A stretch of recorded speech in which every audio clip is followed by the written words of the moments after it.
This week on Adventist News Network, Music Evangelism connects with Europeans. How church health experts are shaping attitudes toward mental health. And why Adventists have a United Nations representative. These stories and more coming up.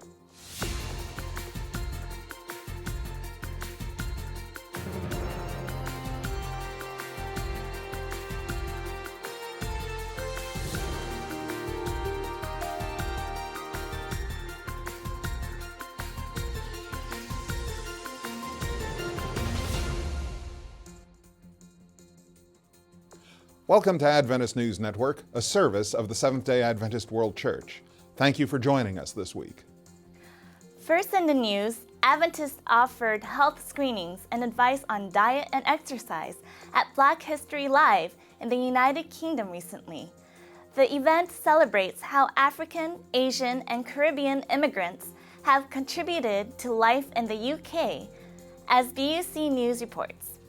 Adventists addressed how culture can shape a person's health. We're here at Black History Live, the first event of its kind to be held at the Wembley Stadium. So let's go and hear now some of the volunteers, their stories, and hear from the clients themselves how they have felt about having a health screening at an event such as this. Let's go and talk to them now. Well, I was just a bit curious about my health because it's something that I would take for granted, to be honest. So I thought, let me just give it a go and see where I am. Yeah. Do you like vegetables? I do. I thought I was doing okay, you know. I really did. I really thought I was not bad. But, well, I need to do a bit more, really. So. Music Evangelism is connecting with Europe's Portuguese-speaking community. Adventists in London and Sweden bought concert tickets to give to their friends, neighbors, and co-workers recently.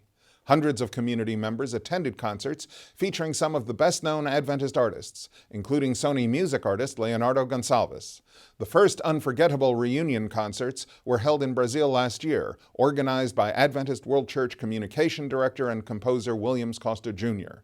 In London, many former Adventists reconnected with the church because of the concert. Local church leaders say music can reach many people who might not respond to traditional forms of evangelism. A recent study by a Christian research agency says tithing as a percentage of income is at its lowest level in more than 40 years. The Adventist Church, however, is bucking that trend. Adventists worldwide put an average of $40 million into offering plates every Sabbath. The church still spends more on mission, outreach, and humanitarian work worldwide than it does on operating costs. Many Protestant churches in the U.S. now spend 6 times more on operating costs than they do on benevolent work, researchers said. Adventist World Church headquarters in the U.S. state of Maryland currently operates well under its cap of 2% of world tithe. This frees up more funds for outreach and mission. In recent years, the church has hired stewardship directors in many of its regional offices to educate members about how tithe and offerings strengthen the entire church. Adventist leaders in Inter-America want to share the church's message of hope with unreached areas. They recently held a region-wide Adventist Mission Summit to brainstorm ideas. They will focus on more than 100 people groups, including Hindus in the Caribbean, Mayans in Guatemala, and Aztecs in Mexico. Church leaders from Inter-America dressed in their region's traditional costumes during the opening event. Adventist President for Inter-America, Israel Leto, pledged to focus church outreach on communities that don't already have an Adventist presence. People with strong faith in God can still struggle with mental health. That's a message Adventist health leaders want to spread. They organized a global conference on emotional health recently to help destigmatize mental health problems. More than 500 participants from 50 countries attended the conference at the church's Loma Linda University in the U.S. state of California. Attendees learned how to recognize and treat mental health problems from a biblical worldview. Joining us here in the studio is Dr. Alan Handesides. He is Health Ministries Director for the Adventist World Church, and he helped organize this conference. Thank you for joining us, Dr. Handesides. It's a pleasure. Now, some of our viewers, they have friends, family, coworkers who struggle with emotional health. Now, what do you want some of them to know about approaching this subject? Well, when we ran a biblical-based conference, we first of all wanted people to understand that everybody's broken.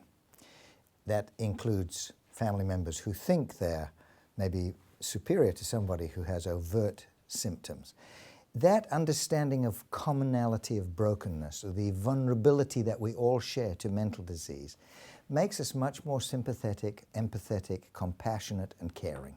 And that's really what we want the church to do. We're not going to cure all the maladies of mental health, but if we could be more compassionate in our response to it, what a wonderful, wonderful thing that would be for the church to behave like that, to be known to be compassionate and caring. What advice do you have for Christians out there who may be afraid to admit that they suffer from depression, anxiety, or even a worse mental problem? Well, I think the first thing to do when confronting any problem is to recognize the problem. So they have to admit that they have a problem. We all, from time to time, will feel depressed. We're not talking about transient depression. We're not talking always about the depression that can be improved if you go and run 2 miles or 3 miles, or you eat a vegetarian diet and avoid some of the extreme fats and so forth. We're talking here about those people who have perhaps a brokenness that involves the chemistry of their brain. These people need to seek help, and not to be afraid to seek help, because there are things that can be done to help them. And the people that are feeling like this don't usually relish being told you should pray about it and pray a little bit more. You know, James said, you see somebody that's hungry, you see somebody that's naked, and you say to them, go your way and we'll pray about it. It's not much good doing that. It's the same thing if they have a mental disturbance or problem that they feel is incapacitating them. We do need to pray for them, but we need to do more than just pray for them. We need to put, as James said, food in their mouths and clothes on their back, and we need to give them help for their problem. Thank you, Dr. Handysides. Coming up, how the Adventist Church is helping a growing refugee community in the Midwestern United States.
Welcome back. Here's Adventist Review Assistant Editor Sandra Blackmer with a preview of the next issue of the church's flagship magazine.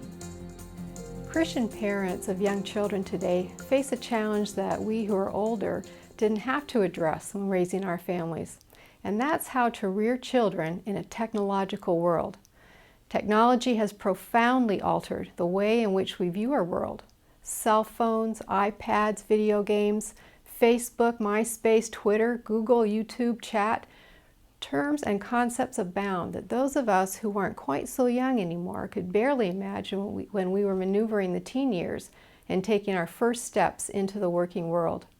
We rarely undergo a day now without encountering and utilizing technology countless times in one form or another. So is this good or is it bad? Or perhaps both? And what advantages as well as danger signs should parents look for in today's tech-savvy society? In this special issue of Adventist Review, you'll explore biblical principles of family relationships, methods of inculcating values from parents to children, unexpected benefits of simply eating family meals together, and connections between the use of social media and contemporary societal challenges such as childhood obesity, sleep deprivation, and academic achievement. Bible and research-based studies will provide you with food for thought, ammunition to affect change in your own families, and springboards to further study. Above all, we pray that these articles will inspire readers to develop a balanced, informed approach to the use of technology that will enhance the physical and spiritual well-being of our greatest blessing, our children. The U.S. state of Minnesota is home to thousands of refugees from Southeast Asia, and many of them are Adventists. Videographer Dan Weber recently visited and files this report. Recently had a chance to shoot a story that I want to share with you very quickly. I went to the city of St. Paul, Minnesota to shoot a church outreach project among Hmong and Karen refugees. Why refugees? Why is that important? Well, currently in the United States, there's 3 million refugees living in this country. If you consider the North American region of the Adventist Church, it's a membership of 1.1 million members. So that's almost 3 refugees for every Adventist church member. For the fourth quarter of 2011, the church's 13th Sabbath offering, a portion of that offering, will be going to fund the immigrant and refugee outreach work of the church. Now let's go back to St. Paul for a second. Why did I go there? Well, these 2 specific groups, the Hmong and the Karen, the church is working really hard to try to reach out to these people. Let's look at the Karen for a second. There's 4,000 Karen refugees in the city of St. Paul. More than 200 of those are Adventist. And in fact, they're desperately trying to find their own Adventist church. Now the Hmong, I met a wonderful woman named Blia. She works really, really hard. She's actually disabled and she can't work, but she works hard to reach out to her fellow refugees. She holds Bible studies. She works with them. She prays with them. It's a very touching story. I hope you go to our website and take a look. Let's hear from Megan Bronner. She has this week's Adventist social media highlights. This week, we asked you to tell us how you are integrating social media into your church. Lauderhill Seventh-day Adventist Church says they use Facebook and Twitter accounts to share a daily devotion and to advertise their weekly live stream of their church service. Brooklyn Temple Adventist Church shares their weekly adult Bible study guide via podcast on Twitter. SBMDP says her church, La Salle New Life, is also presented live every week, and they are on Twitter and Facebook. Harvey Alvarez says he shares his church's activity on Twitter with an appealing message, plus an address or website, plus a hashtag that's currently trending. Also on Twitter this week, Adventist Alumni Awards asked the question, what keeps your family at Adventist schools? 55 people answered, the Adventist spiritual atmosphere. And GC Archives commemorated a special day this week, October 22. They said, on this day in 1844, the great disappointment took place. Jesus did not return. Some Millerites give up hope, but others go back to their Bibles. This week, our Twitter hashtag is #HowIShareMyFaith. Tell us what you've done recently to tell someone about your Adventist beliefs.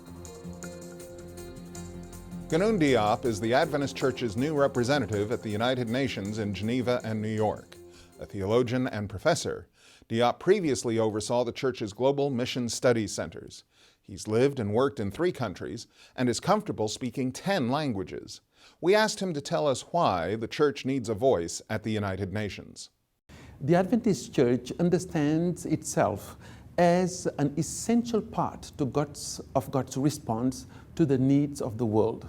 And therefore, when 193 nations gather together to cooperate to improve human lives on planet Earth, Seventh-day Adventists cannot be absent, especially when you think about what the nations would like to accomplish together, for example, promoting world peace or negotiating conflict, settlements of conflicts, and also improving human lives like eradicating extreme poverty and hunger.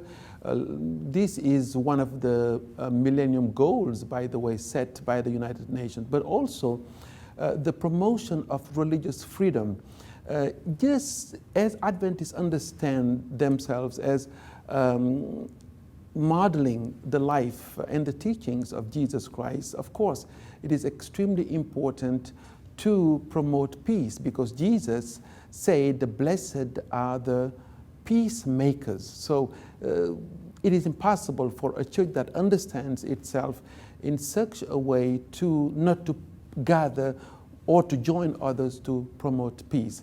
And not only peace, but also humanitarian aids, relief of people who are suffering from various challenges. So the Seventh-day Adventists ought to be represented at the United Nations, be a voice to promote religious freedom, to promote peace, to promote human dignity, because Adventists believe that every person was created in God's image. Diop once told ANN that he draws on Jesus' example of diplomacy in the Bible. Rather than force his values on people, he shared them through relationships based on respect for human dignity. When we come back, our tech tip of the week.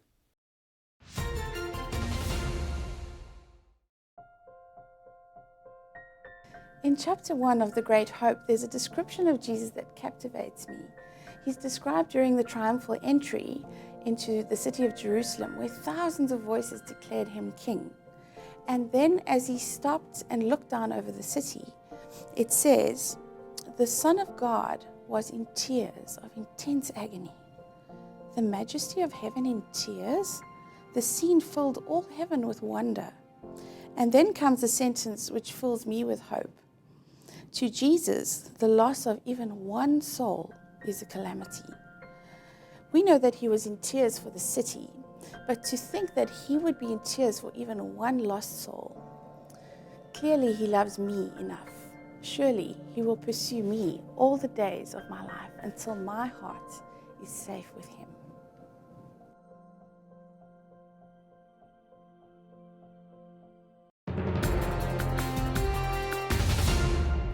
Welcome back. Worried about protecting your family from unwanted web content?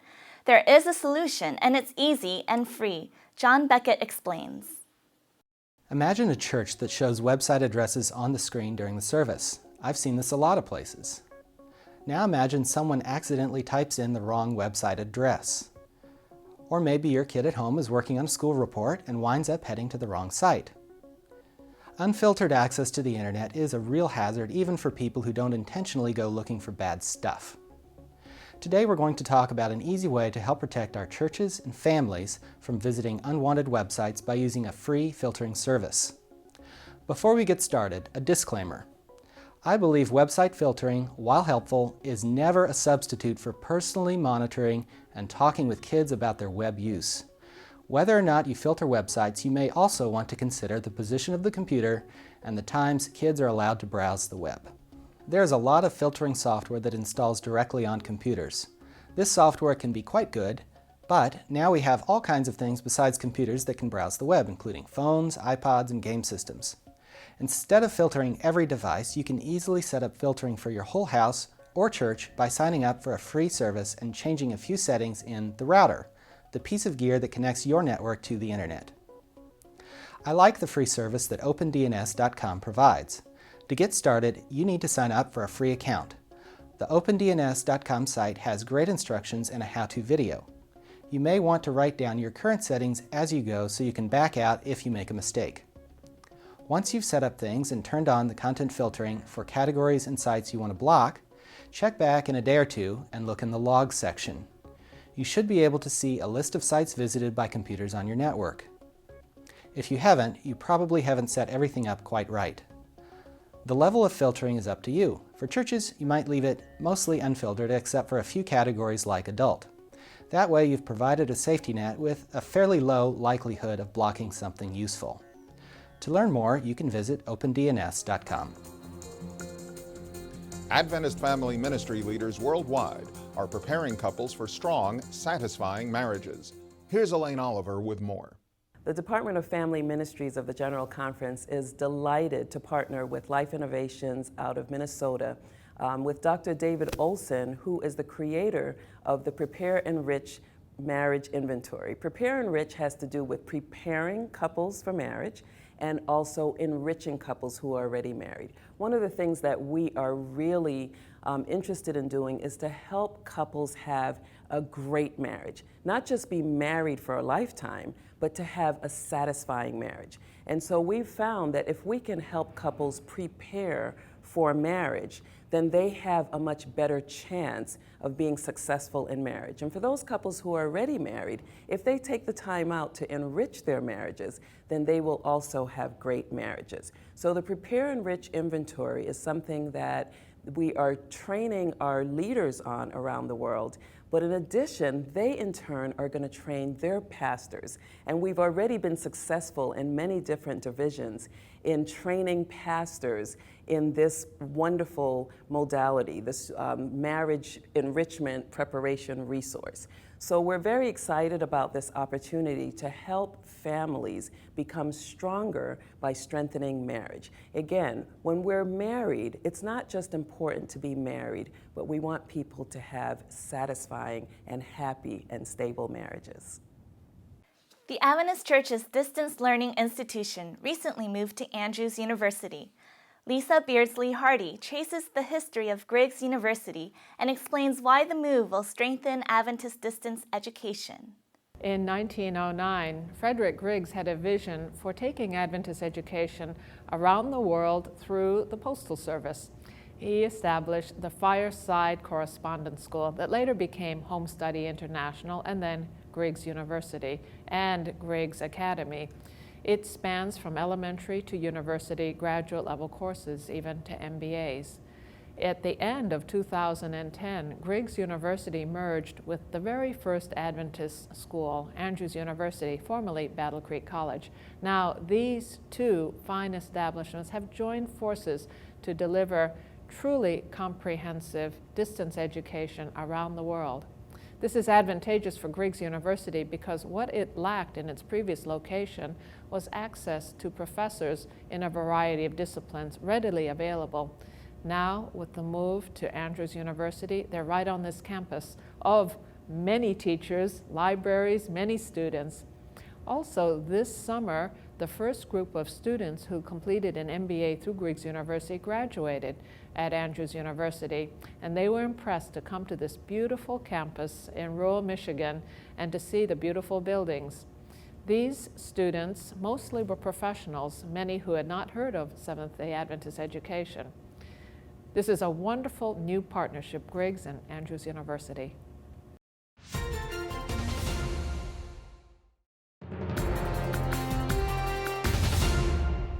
Let's turn to Sergio Gonzalez to find out what news you reported this week. Welcome to iShare, where you bring the news to us. This week's iShare story comes to us from Dan Weber. He's the video producer for Adventist Mission. Dan recently attended the Society of Adventist Communicators near Chicago in the U.S. state of Illinois. The convention is an annual gathering of Adventists working in technology and media in North America. While there, Dan had the opportunity to tour the world-class television studios of NBC Channel 5. Watch while Dan shares his reaction to visiting a working studio and getting a behind-the-scenes look at the daily news process.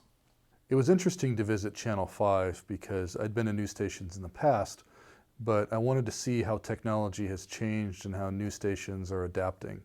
There are a couple of things caught my mind. The first was that all the cameras are robotic. You don't have camera operators anymore. So that kind of minimizes the crew, but they've added people in other areas. It was fun to see the web development department where they have 5 Twitter feeds going at the same time and people are sharing in stories online, and then they are, those stories are being fed to the news department. News has really changed over the years. If you're interested in attending next year's convention, visit AdventistCommunicator.org. As always, we'd love to hear Adventist news from your part of the world. To share your story, visit news.adventist.org and click on the green iShare button. We might feature your story in an upcoming episode. Finally this week, let's hear from church historian David Trim. He has This Week in Adventist History. Welcome to a special issue of This Week in Adventist History, because this week in 1844 occurred one of the most important and decisive events in all Adventist, much less Seventh-day Adventist history, the Great Disappointment. On October 21, 1844, tens of thousands of people across the United States and some in Britain and Europe gathered that evening expecting it would be their last night on earth. And on October 22, 1844, those people confidently expected that they would see their Lord Jesus Christ descending to earth in the clouds. But 24 hours passed, and as the day ended, Christ still had not come. What was the explanation? Many were shattered with disappointment, and the event, of course, became known as the Great Disappointment. Some people simply abandoned hope in a real second coming. Some indeed abandoned faith in Christianity, full stop.